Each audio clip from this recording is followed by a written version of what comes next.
J'ai 68 ans et aujourd'hui, mon fils unique m'a frappé au visage parce que j'avais demandé à sa femme de ne pas fumer à côté de moi.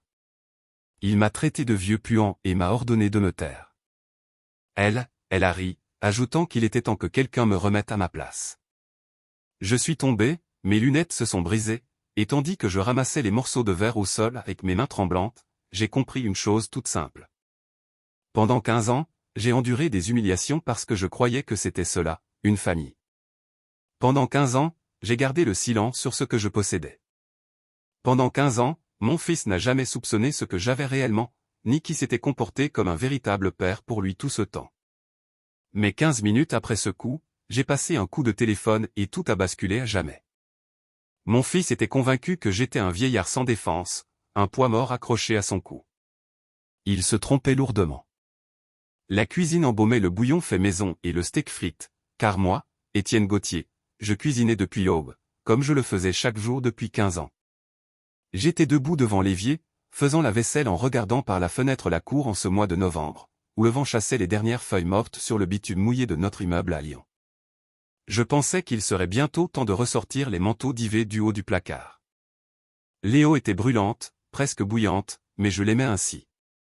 Cette chaleur apaisait mes vieilles mains qui me faisaient de plus en plus souffrir la nuit. Derrière moi, j'ai entendu le clic d'un briquet. J'ai senti l'odeur de la cigarette avant même de me retourner. Chloé, ma belle-fille, était assise à la table de la cuisine, les jambes croisées, fumant et secouant sa cendre directement dans sa tasse de thé à moitié vide. Elle avait 39 ans et une beauté froide, de celles qui ne réchauffent pas mais qui coupent. Elle n'avait jamais cherché à masquer son mépris pour moi. Pour elle, j'étais comme un vieux meuble encombrant, un objet démodé et inutile qui aurait dû finir à la déchetterie depuis longtemps. J'ai senti ma poitrine se serrer. L'asthme me tourmentait depuis 15 ans, depuis la mort de Claire, mon épouse. Les médecins me disaient que c'était en partie psychosomatique, que parfois le deuil s'installe dans les poumons et vous empêche de respirer. J'ai sorti l'inhalateur de la poche de mon pantalon de jogging, je l'ai montré à Chloé et j'ai parlé d'une voix aussi douce que possible, sans vouloir paraître accusateur. Chloé, s'il te plaît, pourrais-tu fumer sur le balcon? J'ai de l'asthme, j'ai beaucoup de mal à respirer quand on fume à côté de moi. Je ne te reproche rien, je te le demande juste. Chloé n'a même pas tourné la tête. Elle a pris une bouffée plus profonde, a expiré la fumée vers le plafond et a répondu avec ce ton de mépris absolu que j'entendais depuis des années. C'est aussi ma cuisine ici. Si ça ne te plaît pas, sors. J'ai voulu répondre. J'ai voulu lui rappeler que ce n'était pas tout à fait exact, que légalement, la cuisine et tout cet appartement m'appartenaient. Mais je me suis tu, comme je me taisais toujours. Je me suis retourné vers l'évier pour continuer la vaisselle, essayant de respirer superficiellement pour ne pas tousser, essayant de devenir invisible. C'est à ce moment-là que mon fils, David, est entré dans la cuisine. Mon fils unique, ma chair et mon sang, le garçon que j'avais élevé, éduqué et porté à bout de bras. David avait 42 ans, il travaillait comme cadre dans une entreprise de BTP, et ces dernières années, il me rappelait de plus en plus quelqu'un qui porte un poids immense sur les épaules mais refuse d'admettre que ce poids existe. Ce matin-là, David s'était levé de mauvaise humeur. Des problèmes au chantier, la pression du patron. Chloé exigeait une nouvelle voiture et la vie, en général, lui semblait profondément injuste, surtout envers lui. David a surpris mes derniers mots et s'est arrêté net sur le seuil de la porte. Son visage s'est déformé avec cette expression que je ne connaissais que trop bien. Cette moue d'irritation qui, ces derniers temps, se transformait si vite en rage. Encore avec ça, a demandé David, et il y avait tant de venin dans sa voix que j'ai rentré les épaules par instinct. Toujours ton cinéma avec l'asthme. Tous les jours la même chose. Chloé a le droit de fumer dans sa propre maison. David, j'ai juste demandé. Ai-je commencé, mais je n'ai pas pu finir ma phrase. Quelque chose a lâché chez David, comme un fusible qui saute. Il a fait un pas vers moi, le visage décomposé. J'ai vu la scène comme au ralenti. La main de mon fils se levant, le poing se fermant, le cou qui approchait. Je n'ai pas eu le temps de m'écarter ni de me protéger. Tais-toi. Tu pues plus que les cigarettes. Tu te rends compte à quel point tu nous fatigues tous? Le coup m'a atteint à la joue, sec, brutal. J'ai été projeté en arrière, ma hanche a heurté le bord de l'évier et je me suis effondré au sol.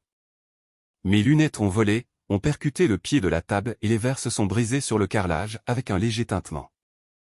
La douleur sur mon visage était aiguë, intense, mais une autre douleur était plus cuisante encore, celle qui s'enfonçait là où est censé se trouver le cœur.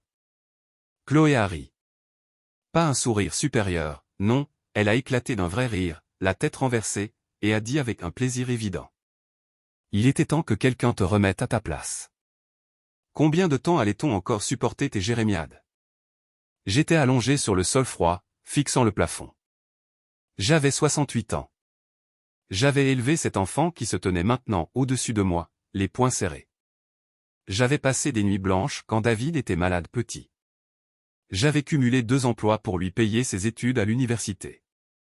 J'avais vendu ma maison de campagne en Provence pour l'aider à financer l'apport de sa première voiture. Et maintenant, cet enfant, mon fils, restait planté là sans même songer à me tendre la main. David respirait bruyamment et, peu à peu, la compréhension de son acte commençait à se lire sur son visage. Mais au lieu du repentir, c'est autre chose qui est apparue. Une sorte d'auto-justification. Il se répétait intérieurement qu'il avait raison, que c'était ma faute, que je l'avais poussé à bout avec mon éternel rôle de victime. « Relève-toi » a grogné David en se détournant. « Arrête ton cirque. » Je me suis redressé lentement. Puis je me suis mis debout, tout aussi lentement. Mes genoux tremblaient, mais je me suis forcé à rester droit. Je me suis baissé et j'ai commencé à ramasser les débris de mes lunettes, les déposant avec soin dans ma paume, comme s'il était précieux, comme si quelque chose pouvait encore être réparé. Chloé a écrasé sa cigarette dans sa tasse de thé, s'est levée et a dit avec un sourire. « Viens, David, laisse-le ramasser, au moins il sert à quelque chose. » Ils sont sortis de la cuisine et je suis resté seul. Je suis demeuré immobile quelques secondes, tenant les éclats de verre et fixant la porte par laquelle mon fils et ma belle-fille venaient de disparaître. Quelque chose a changé en moi à cet instant. Un rouage a bougé et s'est enclenché avec un déclic audible. Cela faisait 15 ans que j'endurais, 15 ans que je me convainquais que c'était normal, que toutes les familles avaient des problèmes, que mon fils était juste fatigué par le travail, que Chloé ne me comprenait simplement pas. Pendant 15 ans, je m'étais menti à moi-même. Mais maintenant, debout dans cette cuisine, la joue enflée et les lunettes en miettes, j'ai enfin vu la vérité. Ce n'était pas une famille, ça ne l'avait jamais été. C'était autre chose, quelque chose de laid et de cruel que j'appelais famille uniquement parce que j'avais une peur bleue de rester seul. Je suis allé dans ma chambre, une pièce minuscule au bout du couloir qu'il m'avait attribuée quand j'avais emménagé ici après la mort de Claire, 15 ans plus tôt. C'était la plus petite chambre de l'appartement, un ancien débarras qu'il avait transformé tant bien que mal. Il y avait un lit étroit, une vieille armoire et une table de nuit avec une lampe. Sur le mur pendait une unique photo de Claire, mon épouse disparue, qui me regardait avec un sourire doux, comme si elle voulait me dire quelque chose d'important. Je me suis assis sur le lit et je suis resté là, à fixer le mur. Je sentais ma joue battre et le bleu se former. Demain, ça se verra, ai-je pensé avec détachement. Les voisins le verraient, poseraient des questions. Je devrais mentir et dire que j'étais tombé, comme d'habitude. C'est alors que je me suis souvenu d'une chose. Une carte de visite que j'avais reçue 3 mois auparavant de la part d'une jeune notaire, Maître Riva, qui était venue dans l'immeuble pour une affaire de succession chez des voisins. Cette notaire, une femme sérieuse d'une trentaine d'années, était restée à discuter avec moi un peu plus longtemps que prévu. Et moi, sans trop savoir pourquoi, je lui en avais dit plus que de raison. Je lui avais parlé de mon fils qui passait des semaines sans m'adresser la parole, de ma belle-fille qui me traitait comme un fardeau, de ce sentiment d'être un étranger dans mon propre foyer. La notaire m'avait écouté avec attention et m'avait donné sa carte. « Si un jour vous voulez mettre vos papiers en règle, appelez-moi » m'avait-elle dit. Parfois, mettre de l'ordre dans ses documents aide à mettre de l'ordre dans sa vie. J'ai sorti cette carte du tiroir de la table de nuit. Sans mes lunettes, les lettres étaient floues, mais je connaissais le numéro par cœur. Cela faisait des semaines que je le regardais chaque soir avant de dormir, en pensant qu'un jour j'appellerais. Ce jour était arrivé. J'ai pris mon vieux téléphone à touche, celui que David appelait une pièce de musée, et j'ai composé le numéro. Les bips m'ont semblé trop forts dans le silence de la pièce. « Office notarial Riva, bonjour » a répondu une voix féminine. « Bonjour » ai-je dit. Ma propre voix me semblait étrangère, sereine et ferme. Je suis Étienne Gauthier. Vous m'avez laissé votre carte il y a 3 mois. Vous vous souvenez? Il y eut une brève pause, puis le ton devint plus chaleureux. Bien sûr que je me souviens, monsieur Gauthier. Êtes-vous prêt? J'ai regardé la photo de Claire sur le mur. Elle continuait de me sourire et il m'a semblé qu'elle hochait la tête. Oui, j'ai répondu. Je suis prêt. Pourriez-vous venir aujourd'hui? Si possible, dès maintenant. Je lui ai dicté l'adresse et j'ai raccroché. Puis je me suis allongé sur l'oreiller et j'ai fermé les yeux. Mon cœur battait trop vite et je sentais une pression dans la poitrine, mais ce n'était pas l'asthme. C'était autre chose, quelque chose qui ressemblait fort à un sentiment de libération. Pour la première fois en 15 ans, j'avais le sentiment que ma vie était entre mes propres mains. Environ 1 heure plus tard, on a sonné à la porte. David a ouvert, pensant sans doute qu'il s'agissait d'un livreur ou d'un voisin. J'ai entendu des voix dans le couloir, puis David est entré dans ma petite chambre, l'air perplexe et déjà agacé. « Papa, il y a une femme en tailleur à l'entrée qui demande à te voir. » « C'est qui? » « Une assistante sociale. Je t'ai déjà dit qu'on n'a pas besoin de ces gens-là ici. » Je me suis levé lentement, j'ai mis mes lunettes de secours, une vieille paire dont la monture était écaillée, et j'ai redressé mon gilet en laine. C'est Maître Riva, David. Elle est notaire. Je l'ai invitée pour mettre de l'ordre dans mes affaires. David a ricané, ce petit rire sec qui me faisait toujours mal. Un notaire? Pourquoi faire? Pour léguer ton vieux magnétoscope et tes livres poussiéreux? On n'a pas le temps pour ces bêtises, j'ai une réunion importante dans 30 minutes. Justement, David. Ça ne prendra pas longtemps. Dis à Chloé de venir aussi. C'est important. Ils se sont installés dans le salon, affalés sur le canapé que j'avais moi-même payé il y a 5 ans. Maître Riva s'est assise en face d'eux, sortant un dossier bleu de son sac en cuir. L'ambiance était électrique. David tapait du pied, impatient, tandis que Chloé examinait ses ongles avec un air d'ennui profond. « Monsieur Gauthier, » a commencé la notaire en s'adressant à moi, « souhaitez-vous que je lise les documents maintenant? » « Oui, s'il vous plaît. » Elle a ouvert le dossier et a ajusté ses lunettes. « Bien. Je suis ici à la demande de monsieur Étienne Gauthier pour clarifier la situation patrimoniale de ce logement et de ses avoirs financiers. Pour commencer, rappelons que cet appartement, situé au 14 rue de la République à Lyon, est la propriété exclusive de monsieur Étienne Gauthier à 100%. David a sursauté, son pied s'arrêtant net. Quoi? Qu'est-ce que vous racontez? Quand on a emménagé ici après la mort de maman, on a signé des papiers.